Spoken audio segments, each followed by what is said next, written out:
Since nowadays internet is not just seeing the web page, users are communicating with websites by providing some information. For example, if you are registering as a new user, you send your first name, last name, and some additional personal information to the website.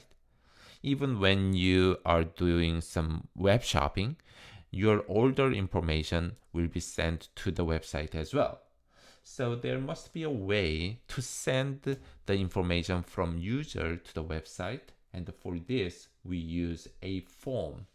So instead of just keep using my first.html page, for this I want to make a new file. So under same M4T1 directory, let's right click, create a new file, and let's name this file as my form, my form, my form.html.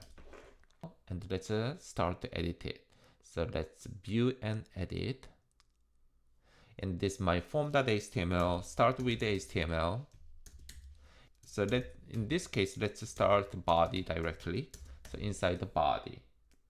So what we want to do is we want to put some inputs of users. So let's suppose we want to provide the first name and the last name as a new user registration process. So let's assume a simple scenario in the web page. We want to add two text boxes. The first text box is used for first name, and the second text box is used for the last name. And then if user hit a button, we want to send this information to the website or web server. So for this, first we need to make a text box where users can enter the information. So text box, we need to use input tag. Again, this tag, there is no specific element, so we can just directly close it with a slash. If it's a text box, first we have to specify the attribute, type attribute. And the type attribute, there are several options. We want to use a text box, so the value is text. So let's say text as the value. Then it will create a text box. At this point, let's stop here and first let's test it. I told you frequent debugging ultimately will save you a lot of time. So let's save it. And then on your FileZilla, let's unload this file and go to your browser. Now, instead of my first HTML, same directory, but I have my form.html. Okay, there is nothing, but now what you can see, there is one text box. Can you type something? Yes, you can type some text in the text box. Okay, starting from here, let's add more. Okay, first go back to your code, and you know that there is a box, but there is no caption. So how about add some captions? So how about first name, and followed by this first name caption, we want to add this input box. And I want to add one more text box in the second line. So to add a line break, what you have to do? We need to add a BR tag. So let's add a BR. Again, this tag, we don't need to close it in a separate tag, but we can directly close it, right? So add line break. And similar to first name, we want to add one more input. So I will just copy this line and I will paste it here. And instead of first name, I want to add last name. So let me save it.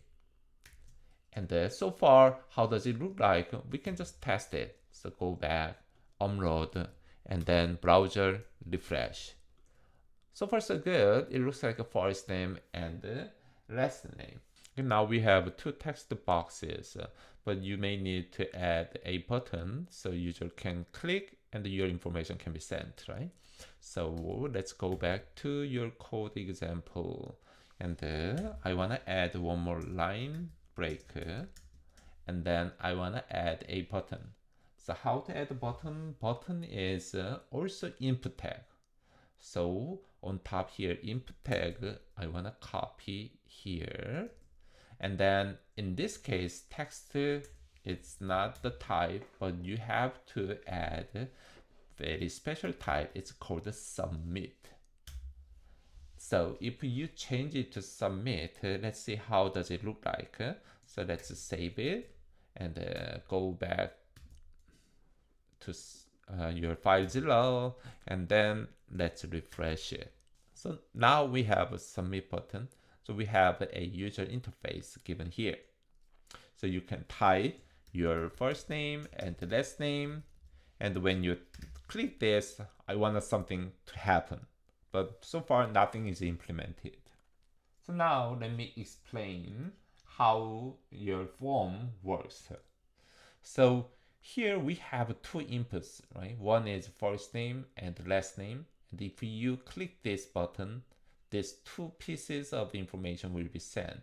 Here we are sending this information to the web server. So from the server side, when you get the information, there must be a way to distinguish this first input from this second input. So how to distinguish them? You need to use a special attribute, that's name attribute. So you use name attribute, and the use name, we can specify some unique value. It's very similar to primary key of the database. Without this name, later you cannot extract or retrieve the value that user entered. So when you choose the name of each input, you must be very careful, and or at the same time you must remember this name. And also note that the name is case sensitive.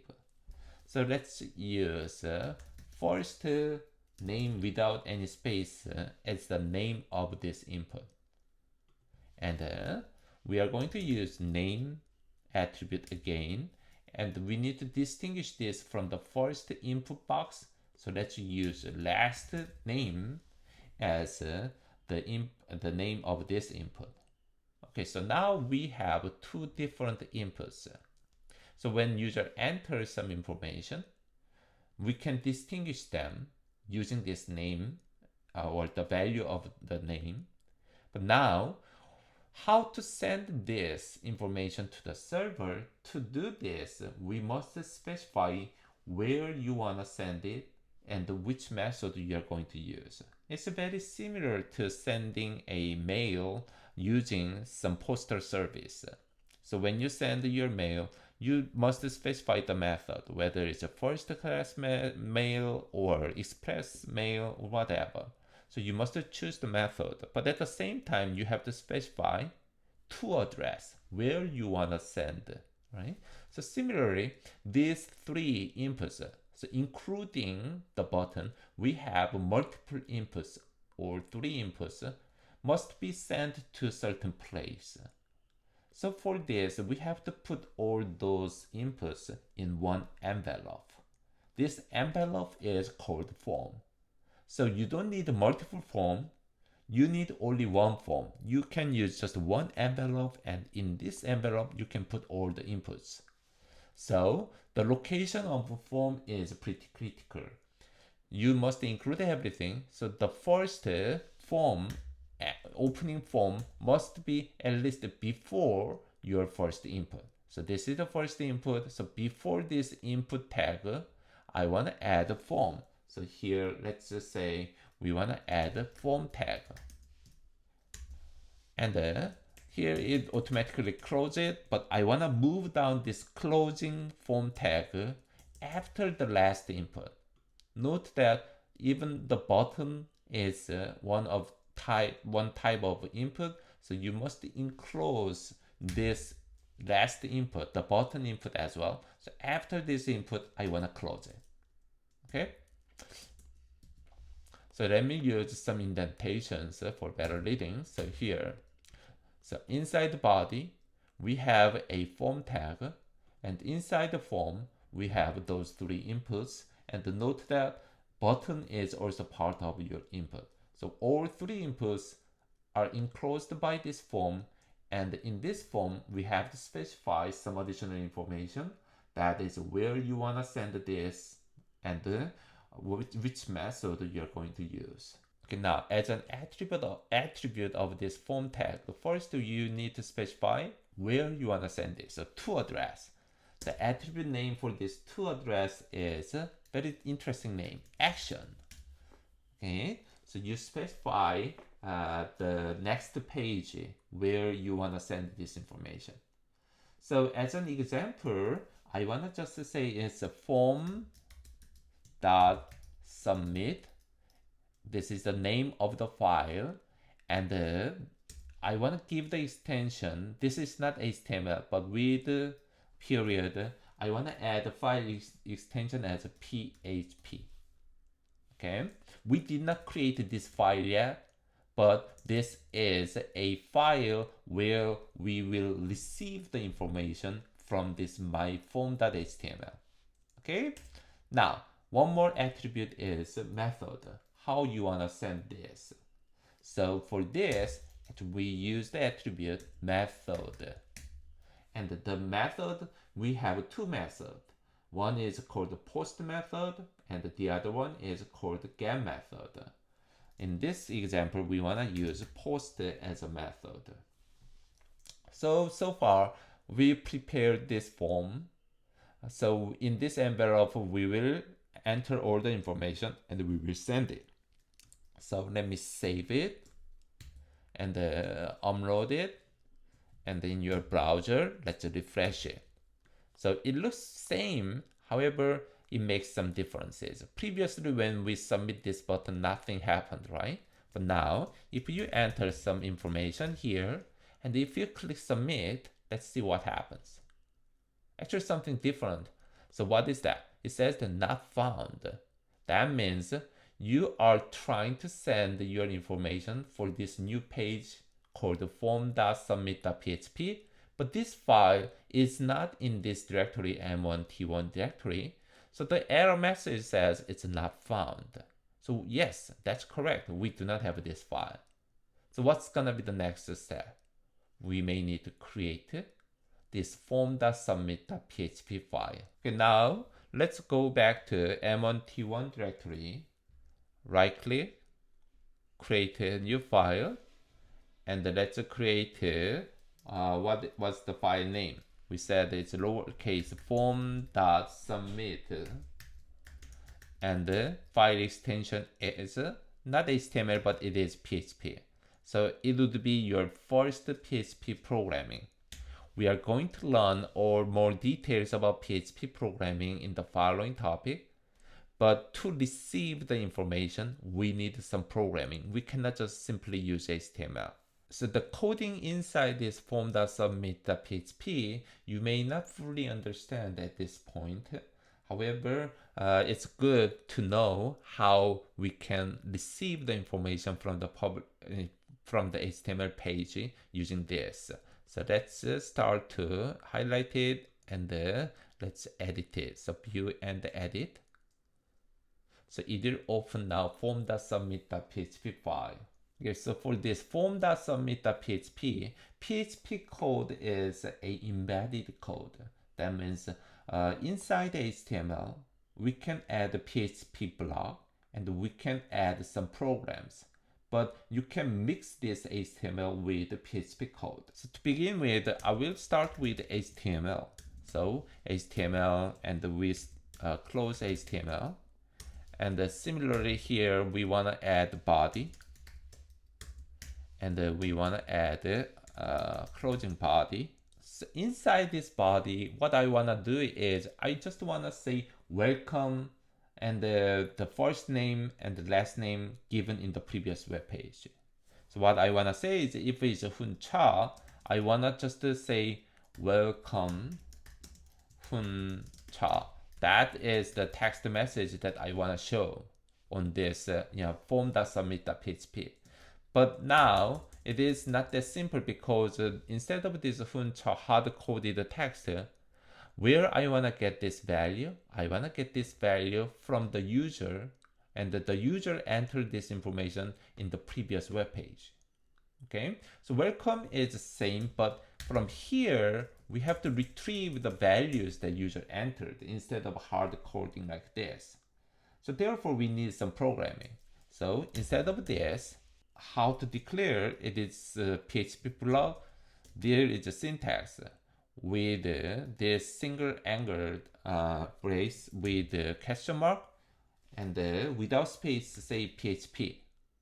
And then if we hit enter, this is the beginning of PHP block. And then you can start your PHP block with question mark and the closing quotation. Okay, so now to retrieve the value, you don't have to understand all the details at this point. We are going to review all the PHP syntax in the following topic. But let's say $, underbar, and type post, P-O-S-T, and with this bracket, you can enter a name here. So name, you use just the single quotation mark enclose the value. So this is how to retrieve the value. So what value you have to enter here, it depends on the name you have used in your HTML file. So in your HTML, do you remember? For the first input box, you use first name as a name. For the second input box, you use last name as the name. So do not make any typo. You must use exactly the same name. So in your form.submit.php, after $underbar post, if you specify the name value here, it is called actually index. And this $underbar post is called array variable. So using this name as an index, if you specify this array variable, actually you can retrieve the value that user entered in that specific input box. So in that specific input box means the first name input box, user enters some values, and if you use this variable, you can retrieve the value. After you retrieve the value, in your web page, retrieving value does not mean showing that value. To show this value, what you have to do is you need to use a printout functions. In PHP, instead of printout, we use the keyword echo. So echo and space, and if you type post, and each PHP statement is ended with semicolon. So if you type this as a PHP code, what will happen is in your HTML code, this part is a PHP program, and using PHP engine, we can add this, the value of first name input box, as part of this HTML page. Do you understand what's happening here? So to test this, before we add more, we will stop here and I will save this code first.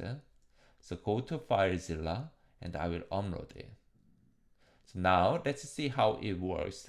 To test it, go back to your browser and I will go back. So let's start from the beginning. So I will just refresh it, and this is our web page. And let me type some values, hun and cha. And then if I submit, this information will be sent to form.submit.php. And this time, now what you can see, instead of file not found error message, we have welcome and hun. So how can we retrieve, how can we show this hun as an information? Okay, to better understand this, I will right click and view page source.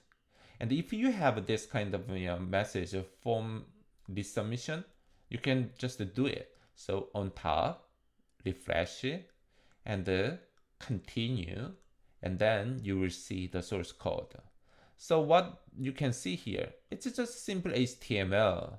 And can you see any PHP code here? Remember, the original source code is this. But on the client side or in your browser, you never find this PHP code, because PHP, this part is just handled in the server, Valhalla server, and only the output is sent back to your browser. So what is the output? Actually, the output is just a hun. So how can we get this output? Using this code. So using this code, PHP echo and post and this name, first name as an input name, we can retrieve the value that user entered that was Hun, and it is combined with welcome. So welcome Hun is now just the text of this HTML page. So based on this source code, your browser just showed this welcome Hun. So to retrieve this value, you use the PHP programs.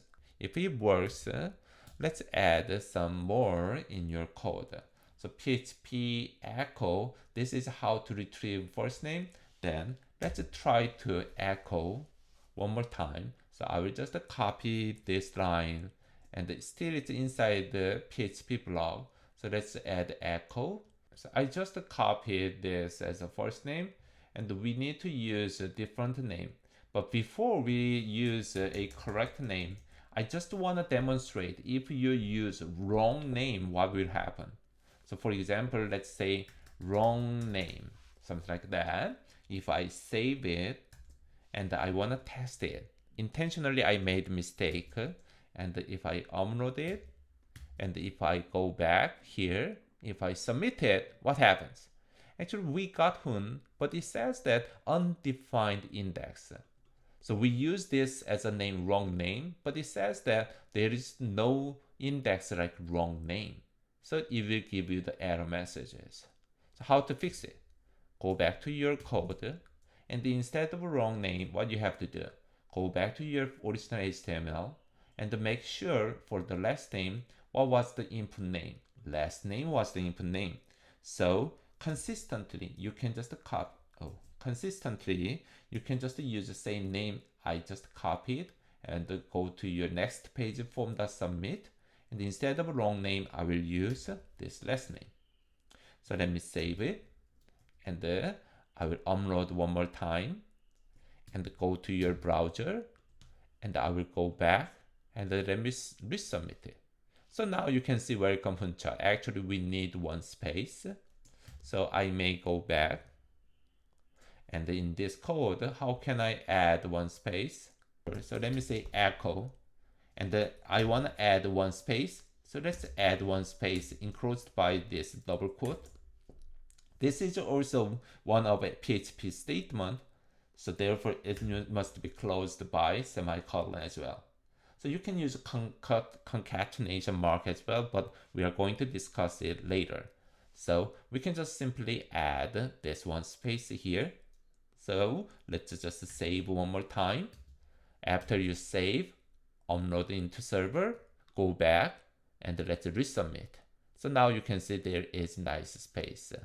So again, if you look at this as a source code, in your client browser, you will not see any PHP code. Everything, the PHP part must be done in the server. So that's why we call this PHP as a server-side script. But anyway, on the right click, if you check the page source, again, if you have this message, you can just refresh, continue, and see that there is a simple text instead of a PHP code.